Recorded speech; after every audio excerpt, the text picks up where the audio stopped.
Bismillahirrahmanirrahim. Assalamualaikum warahmatullahi wabarakatuh. Perkenalkan, kami mahasiswa manajemen Universitas Pamulang dari kelompok 14. Itu ada saya sendiri, Sartika, dan rekan saya itu Syara Makfina.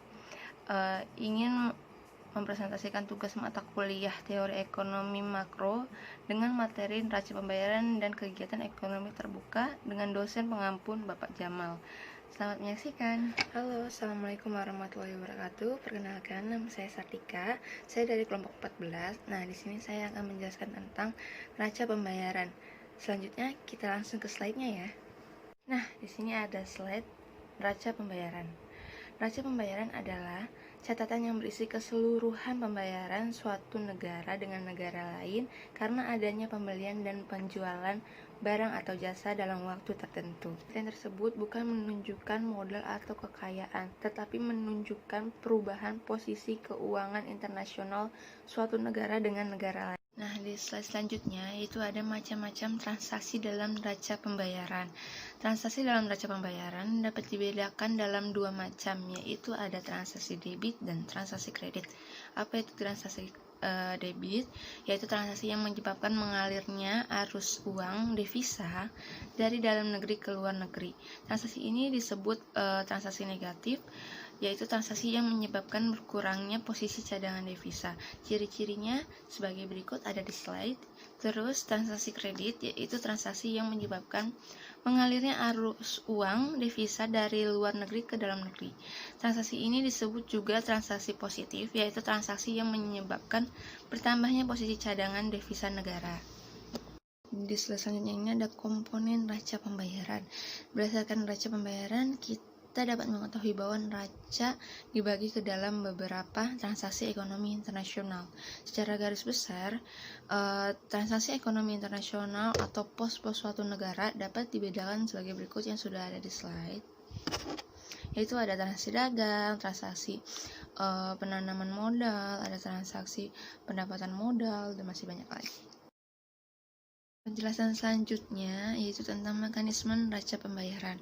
Terdapat 3 mekanisme atau proses penting yang bersangkutan neraca pembayaran internasional, antara lain yaitu ada penyesuaian melalui perubahan harga-harga atau mekanisme harga.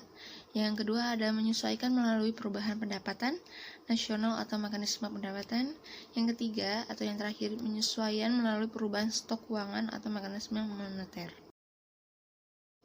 Di sini ada pengertian neraca pembayaran terhadap perekonomian negara. Neraca pembayaran suatu negara mencatat semua transaksi negara tersebut dengan negara lain ataupun negara luar. Adapun dampak neraca pembayaran terhadap perekonomian adalah sebagai berikut, yaitu ada perubahan kurva devisa, ada perubahan harga, ada perubahan tingkat pendapatan, perubahan tingkat bunga, dan lain-lain. Nah, di slide terakhir ini yang ingin saya jelaskan yaitu kegunaan neraca pembayaran, yaitu ada sebagai alat pengukur kondisi ekonomi suatu negara, ada merupakan alat untuk memperoleh informasi mengenai perdagangan internasional, terus ada sebagai alat untuk membandingkan pos-pos dalam neraca pembayaran negara tersebut dengan negara lain, dan masih ada lagi di slide, dan masih banyak lagi kegunaannya tentang pembayaran neraca. Nah, sudah selesai penjelasan saya tentang slide neraca pembayaran, dan selanjutnya akan dijelaskan lagi materi selanjutnya oleh rekan saya yaitu Syara Makfina. Waktu dan tempat saya persilakan. Assalamualaikum warahmatullahi wabarakatuh. Sebelumnya perkenalkan, nama saya Syahra Makfina, saya dari kelompok 14. Di sini saya akan melanjutkan presentasi dari saudari Sartika yang sebelumnya telah menjelaskan tentang neraca pembayaran.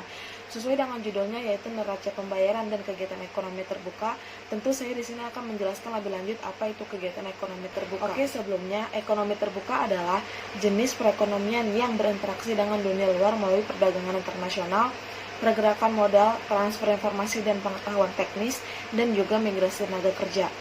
Dalam perekonomian terbuka, pelaku ekonomi dibagi menjadi 4 sektor, yaitu sektor rumah tangga, sektor pemerintah, sektor perusahaan, dan juga sektor asing atau dunia internasional. Disebut kegiatan ekonomi 4 sektor dikarenakan kegiatan ini tidak hanya melibatkan pelaku ekonomi domestik atau dalam negeri, tetapi juga masyarakat ekonomi di luar negeri. Ekonomi terbuka membuat berbagai negara saling bergantung dan rentan terhadap efek penularan pemburukan ekonomi. Dalam perdagangan internasional, ekonomi terbuka memungkinkan sebuah negara bergantung kepada negara lain, baik sebagai pasar maupun sebagai pemasok. Dalam perekonomian 4 sektor atau perekonomian terbuka akan menciptakan dua aliran baru dalam sirkulasi aliran pendapatan. Di antaranya, aliran pendapatan yang diterima dari ekspor yang merupakan suntikan ke aliran pendapatan. Dan yang kedua adalah aliran pengeluaran untuk membeli barang-barang yang diimpor dari negara lain yang merupakan bocoran ke aliran pendapatan. Selanjutnya adalah ciri-ciri pokok dari aliran pendapatan perekonomian terbuka. Seperti yang sudah saya jelaskan sebelumnya, bahwa rumah tangga menerima aliran pendapatan dalam bentuk gaji, upah, sewa, bunga, dan keuntungan. Maka, dari pendapatan tersebut digunakan untuk satu, pengeluaran konsumsi atau membeli barang dan jasa yang diproduksi oleh perusahaan domestik. Yang kedua, membayar pajak. Yang ketiga, impor atau membeli barang dari luar negeri. Yang keempat adalah menabung ke bank atau lembaga keuangan. Sekian presentasi dari kelompok 14, saya Syahra Makfina dan partner presentasi saya, Saudari Sartika, mengucapkan banyak-banyak terima kasih atas kesempatannya dan juga permohonan maaf jika ada kata-kata yang salah kepada Bapak dosen teori ekonomi makro, Bapak Jamaluddin, Sarjana Ekonomi Islam, Master of Economics Development. Dan juga kepada teman-teman sekalian yang telah menyaksikan video kami. Jika video ini memberikan manfaat ilmu pengetahuan kepada teman-teman sekalian, sudi kiranya teman-teman memberikan like, comment, subscribe, and share kepada teman-teman yang lainnya, agar teman-teman yang lain juga merasakan manfaat atas ilmu yang kami berikan ini. Kurang lebihnya mohon maaf. Wassalamualaikum warahmatullahi wabarakatuh.